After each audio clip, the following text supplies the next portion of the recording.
অবশেষে অনুব্রত মণ্ডল প্রসঙ্গ উঠতে তৃণমূল সুপ্রিমো তথা মুখ্যমন্ত্রীকে তোপ দাগলেন বিজেপির বিধায়িকা অগ্নিমিত্রা পল। বিজেপি নেত্রীর তোপের মুখে রাজ্য পুলিশের ডিজিও কি বললেন তিনি শুনবো। বোমাবাজি, গুন্ডাগার্দি, মানুষকে ভয় দেখানো, তাই অর্থনৈতিক এবং গুন্ডাগার্দি দুটোর জন্যই অনুব্রতর উপর কোনো অ্যাকশন নিতে মুখ্যমন্ত্রী 10 বার ভাবছেন। অশ্রাব্য ভাষায় গালি দিয়ে বিছানায় আসার যে আমন্ত্রণ, এটা ওনার কাছে চুটকোচাটকাই। আমি আশা করব ওনার পরিবারের কাউকে যদি এই কথা বলা হয়, উনি কি একই সময় ওই কথা বলবেন?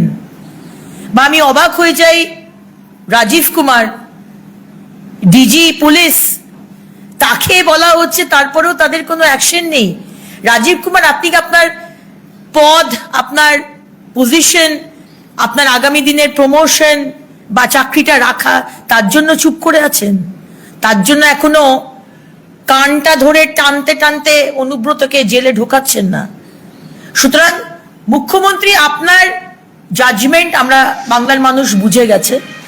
ওই নিচে ছোটখাটো উইচিংড়েদের সাসপেন্ড করে বাংলার মানুষকে আপনি শান্ত করতে চাইছেন।